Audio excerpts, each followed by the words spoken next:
Chapter 14, An Unexpected Ally. I urge Katja forwards, knowing in my heart that Chet's is going to catch us. Kat is slowing even more, and I have to push her from behind. We're close to the lake, but we're not going to get there. I hear a shout. Out of my way, Chubbs! And a thud. I turn around, and Trent is sprinting up behind us. They're after me, he says. The main entrance is flung open, and Digger and Hosh come running across the lawn. Chet's is rolling around on the ground. Chet's, I say. Idiot Trent must have shoved him out of the way in his desperation to escape. He's such a jerk. Leave him, he's done for, Trent says. Where do we go? I hate Trent, but I can't leave him to be alienated. The lake, I say. We have to jump into the lake. There they are, Katja says, pointing to where Big Mac and Adrian are waving at us from the lake, holding onto a small raft with my backpack on it. Kat is fading fast, unnaturally fast. Into the water, I yell, hoping it'll wake her up a bit. We leap in, Katja, Trent and me, and we make for the others. Then we swim for our lives, pushing the raft in front of us.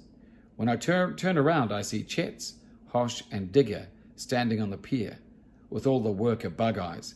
Behind them, we leap in, Katja, Trent and me, and make for the others. Then we swim for our lives, pushing the raft in front of us. When I turn around, I see Chet, Hosh and Digger standing on the pier with all the worker bug eyes behind them.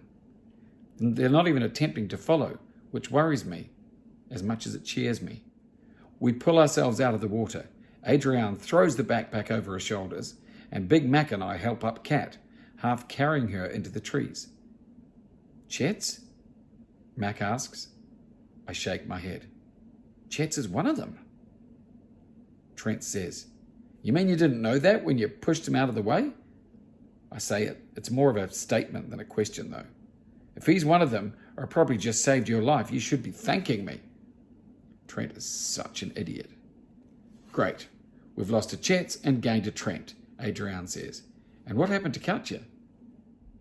The spit, I say. I think it has something in it that makes you sleep. Like a sedative venom, says Aid. That makes sense. That's why Digger was spitting into the water supply. He probably spat in tomato soup as well, I gasp, while trying to stop Kat from falling to the ground. So glad we didn't eat that, Max says.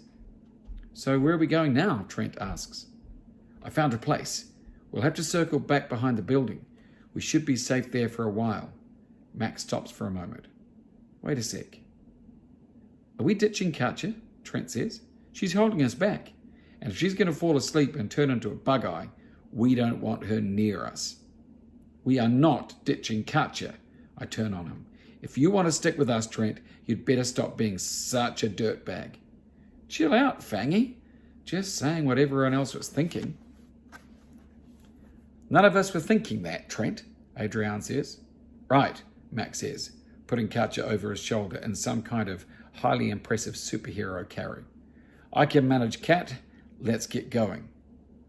Still with us, Kat? I say. She gives me a sleepy thumbs up.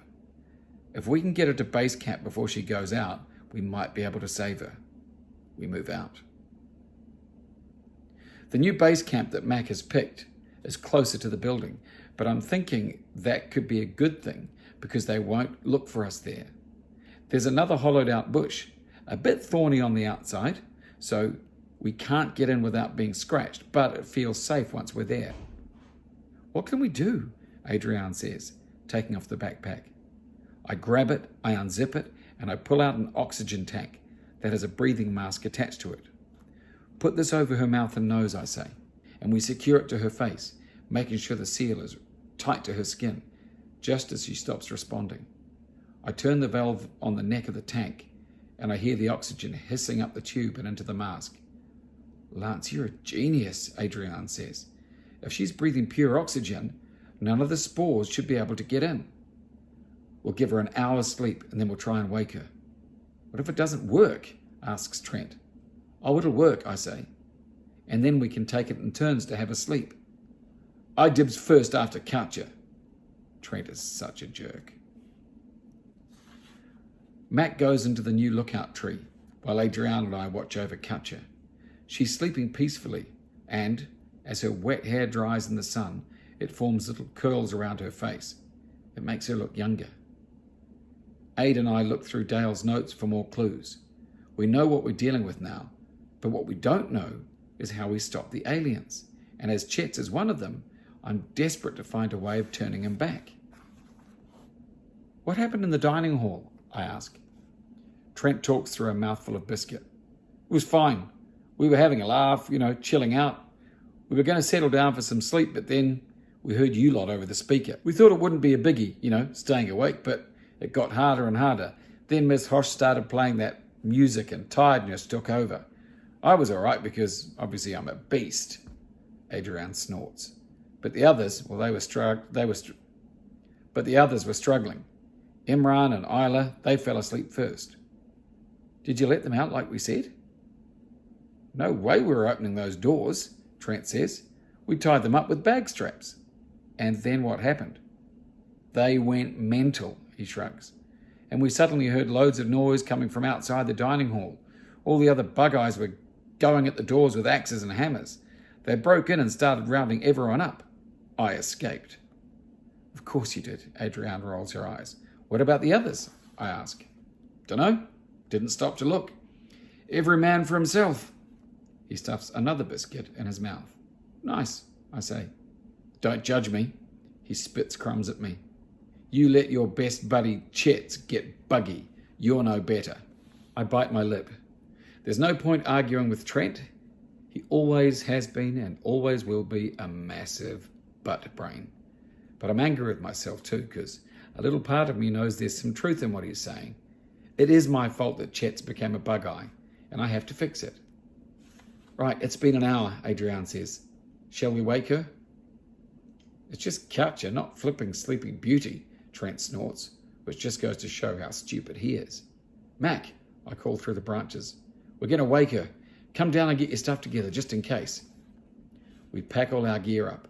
We tie our laces, and we put the bags on our backs. Ready? They nod. I kneel on the floor beside Kat and tap her gently on the arm. Katja?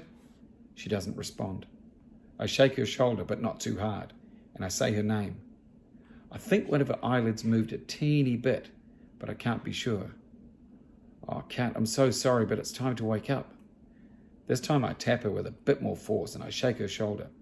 Oh, for God's sake, Trent says. Then he puts his face next to Katja's ear and screams, Ah! Katja sits bolt upright and gasps. The mask comes loose from her face. Her eyes are open. They're the colour of a mystical lagoon where dolphins leap majestically and mermaids comb their hair. Oh, Katja, you're all right.